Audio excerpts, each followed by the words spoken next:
Welcome to Money Smart for older adults. By taking this module, you'll learn important points to consider in planning for a more secure financial future, including how to guard against identity theft and other forms of financial exploitation, as well as how to prepare financially for unexpected life events and disasters. After completing this module, you will be better able to recognize and reduce the risk of elder financial exploitation, guard against identity theft, plan for loss of your ability to manage your finances, prepare financially for disasters, find other helpful resources for managing your money and reporting financial exploitation. Let's start by establishing an understanding of elder financial exploitation. Financial exploitation is a type of elder abuse. Elder abuse can take many forms, alone or in combination, including physical, psychological, emotional, or sexual abuse, neglect, abandonment, and self-neglect. The Older Americans Act defines elder financial exploitation quite broadly as the fraudulent or otherwise illegal, unauthorized, or improper act or process of an individual, including a caregiver, a fiduciary, that uses the resources of an older individual for monetary or personal benefit, profit, or gain, or that results in depriving an older individual of rightful access to or use of benefits, resources, belongings, or assets. Anyone can be the victim of financial exploitation. Financial exploitation crosses all social, educational, and economic boundaries. The following circumstances or conditions, especially in combination, can make an older adult more vulnerable to financial exploitation. Some older adults may have regular income and accumulated assets, be trusting and polite, be lonely and socially isolated, be vulnerable due to grief from the loss of a spouse, family member, friend, or pet. Be reluctant to report exploitation by a family member, caregiver, or someone they depend on. Be dependent on support from a family member or caregiver to remain independent. By receiving care from a person with substance abuse, gambling, or financial problems, or mental health issues, fear retaliation by the exploiter, be unfamiliar with the managing financial matters, not have planned for the potential loss of decision-making capacity, be cognitively impaired with diminished ability to make financial decisions or detect a fraud or spam, be dependent on a family member, caregiver, or another person who may pressure them for money or control of finances.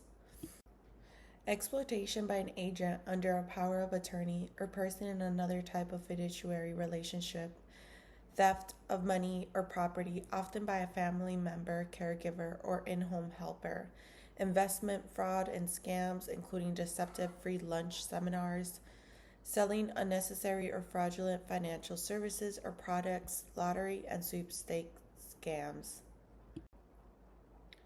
Another example is grandparent imposter scams, tax and debt collection scams, romance or charity scams, scams by telemarketers, mail offers, or door-to-door salespersons.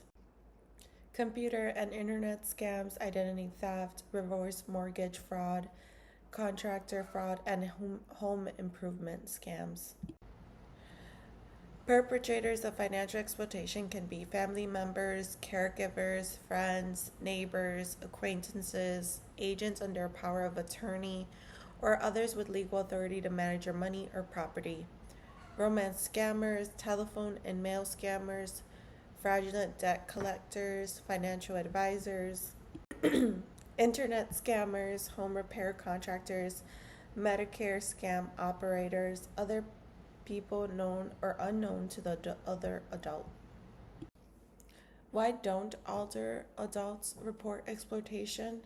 Shame and embarrassment. Many people are ashamed to admit that they have been financially exploited. There's also loyalty. Older adults may be reluctant to report a family member, caregiver, or other person who may treat them well in other ways. Fear of retaliation. older adults might fear not being believed or losing their independence by being declared incompetent and moved into a nursing home. Dependence. Victims may be dependent on the abuser for care or assistance. Denial. Some victims are unwilling or unable to acknowledge that financial exploitation is happening to them. Self-blame. Abuse can erode an older person's self-esteem, and some victims may believe they deserve or have caused the abuse. Lack of awareness. Some victims are unaware that they are being exploited or don't know how to whom they can report financial exploitation. In most instances of suspected elder abuse, including financial exploitation, you should contact Adult Protective Services, generally a part of your county or state department of social services.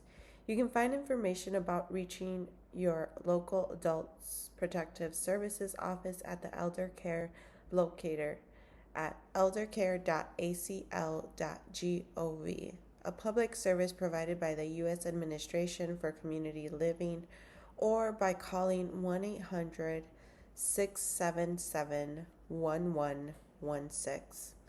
If the older person is in danger or you believe a crime has been committed, call 911 for an immediate response from the police.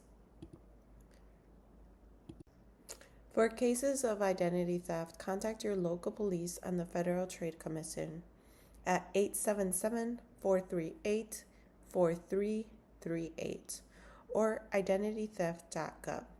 If the loss involves funds held in a financial institution, such as a bank or credit union, report the problem to the financial institution immediately. If the loss involves credit products such as credit card or loan, contact the creditor immediately. Remember that you are not responsible for credit card charges or payments out of your bank account if you did not authorize them. For more information, go to consumerfinance.gov/askcfpb/. We provide more information at the end of the resource guide. Congratulations, you have completed the Money Smart for Older Adults module. Protecting your finances and identity is important, and you are now better prepared to do just that. Thank you for participating.